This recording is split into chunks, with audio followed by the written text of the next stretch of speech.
अस्सलाम वालेकुम नाज़रीन, FSID न्यूज में आपका इस्तकबाल है। मैं मोहम्मद फारूक। पढ़ते हैं आज की ताज़ा खबर। RM Computer Center, Taj Sheikh Complex, Lakshmi Nagar Colony, Mehboob Nagar, introducing basic course on computer skill for all age groups, including basic computer knowledge, MS Word, MS PowerPoint, Notepad, English and Urdu typing. Admission started 3 May. For information, contact 944024841 7989917044. Admissions are open. लस्सी तलब, a house of milk shake, new town महबूब नगर। इनके यहाँ लजीज व जायकेदार हर किस्म के milk shake, लस्सी, smoothie, mocktail, ice cream व दीगर अशिया दस्तयाब है। अवाम में कांग्रेस हुकूमत के खिलाफ मुखालिफत शुरू हो चुकी है। बीजेपी सीनियर कायद मर्री शशिधर रेड्डी महबूब नगर बीजेपी पार्टी दफ्तर में मुनक़िदा मीडिया अजलास से खिताब करते हुए बीजेपी सीनियर कायद मर्री शशिधर रेड्डी ने कहा कि कांग्रेस पार्टी इक़्तिदार में आने के लिए 6 स्कीमों के नाम पर आवाम को धोखा दिया है। आवाम उनके धोखे को जान चुकी है और आवाम में कांग्रेस पार्टी के खिलाफ मुखालिफत शुरू हो चुकी है।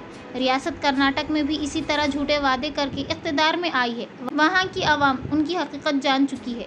BRS पार्टी का अब मुस्तक़बिल ख़त्म हो चुका है। KCR ने फेडरल फ्रंट क़याम करने की कोशिश करके नाकाम हो चुके हैं। इस मौके पर ज़िला सदर बीजेपी श्रीनिवास रेड्डी व पवन कुमार रेड्डी व दीगर बीजेपी कायदीन मौजूद थे।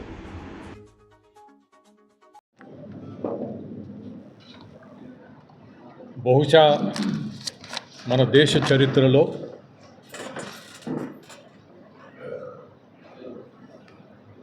ఎన్నికలు ప్రారంభం కాకముందే ఎవరు గెలుస్తారనేటువంటి అంశం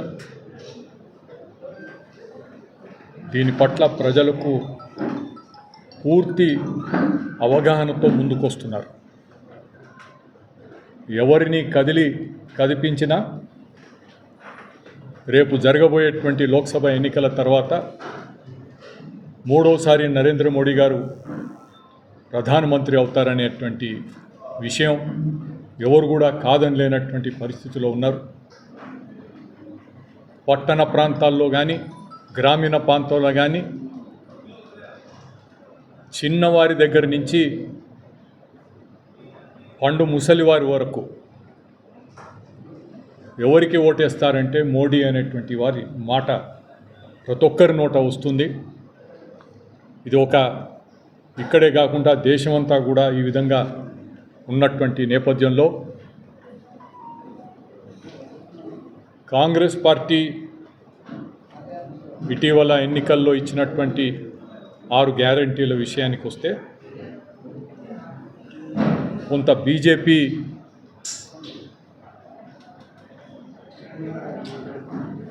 ప్రజల విశ్వాసం పొందడంలో రాష్ట్ర స్థాయిలో కొంత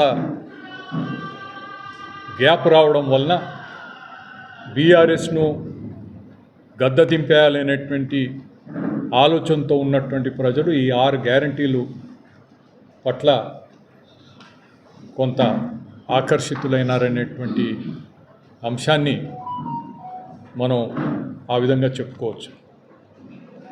కానీ 6 గ్యారంటీలు ఏ విధంగా అమలు చేస్తారనేటువంటి దాంట్లో ప్రతిదానికి ఒక తిరకాసు పెడుతున్నారు. కేంద్రంలో కాంగ్రెస్ అధికారానికి వస్తే చేస్తామనేటువంటి అంశం ఒకవైపు అయితే ఎలిజిబిలిటీ మిగతా అంశాల పట్ల అంటే ఏదో విధంగా ఇచ్చినటువంటి హామీలను నిలబెట్టుకోలేనటువంటి పరిస్థితి ఈరోజు కాంగ్రెస్ పార్టీ నిస్సహాయ స్థితిలో ఉంది అనేటువంటి దాంట్లో ఎటువంటి అతిశయోక్తి లేదు. గత సంవత్సరం కర్ణాటకలో జరిగినటువంటి ఎన్నికల్లో అక్కడిచ్చినటువంటి 5 గ్యారంటీల హామీ ఏ విధంగా నెరవేరుస్తున్నారనేటువంటి విషయం కర్ణాటకలో ఉన్నటువంటి పెద్దలంతా ప్రజలు కూడా అక్కడ గ్రహించారు. అక్కడ ఏం జరుగుతుంది అనేది కూడా చాలామంది ఇక్కడికి వచ్చినటువంటి కర్ణాటక నాయకులు కూడా మీడియాలో మాట్లాడడం కూడా జరిగింది. ఇది ఒకవైపు కాంగ్రెస్ పార్టీ పరిస్థితి.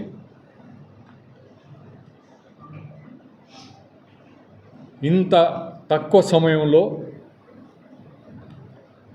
పార్టీ ప్రభుత్వాన్ని నడిపించేటువంటి విషయంలో ఇంత అసంతృప్తి వస్తుందని చెప్పి ఊహించడం జరగలేదు. ఏదైనా ప్రజలు అన్ని విషయాలను అర్థం చేసుకోగలుగుతారు, ఆలోచన చేసుకోగలుగుతారు. బీఆర్ఎస్ విషయానికి వస్తే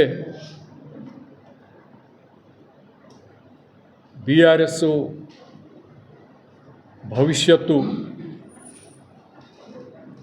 అయోమయంగా ఉంటుందనేటువంటి అంశం ప్రత్యేకంగా ఈ ప్రస్తుతం ఎన్నికలలో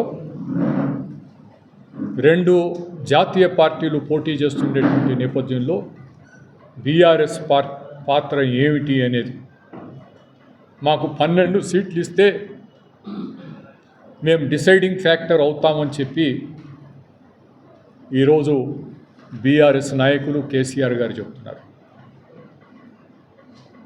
ఇంతకుముందు ఫెడరల్ ఫ్రంట్ అని చెప్పి దేశమంతా తిరిగి వచ్చి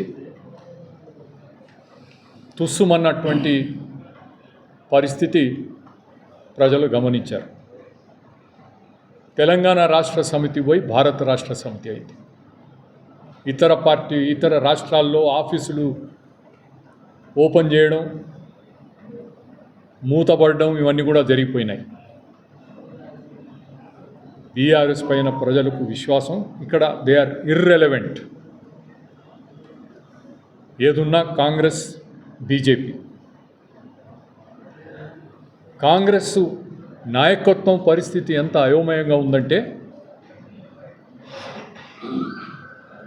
నిన్న ఉదయం వరకు గాంధీ కుటుంబానికి చెందిన రాహుల్ గాంధీ, ప్రియాంక గాంధీలు పోటీ చేస్తారా లేరా అనేటువంటి నిర్ణయం చేసుకోలేనటువంటి నిస్సహాయ పరిస్థితుల్లో ఈరోజు కాంగ్రెస్ పార్టీ ఉంది. ఈ దేశంలో అధికారంలోకి రావాలన్నా, ఒక రాజకీయ శక్తిగా ఎదగాలన్నా, అతిపెద్ద రాష్ట్రమైనటువంటి ఉత్తరప్రదేశ్లో ప్రియాంక గాంధీ గారు అసెంబ్లీ ఎన్నికలు జరిగినటువంటి నేపథ్యంలో మొత్తం ఇన్ఛార్జ్ తీసుకొని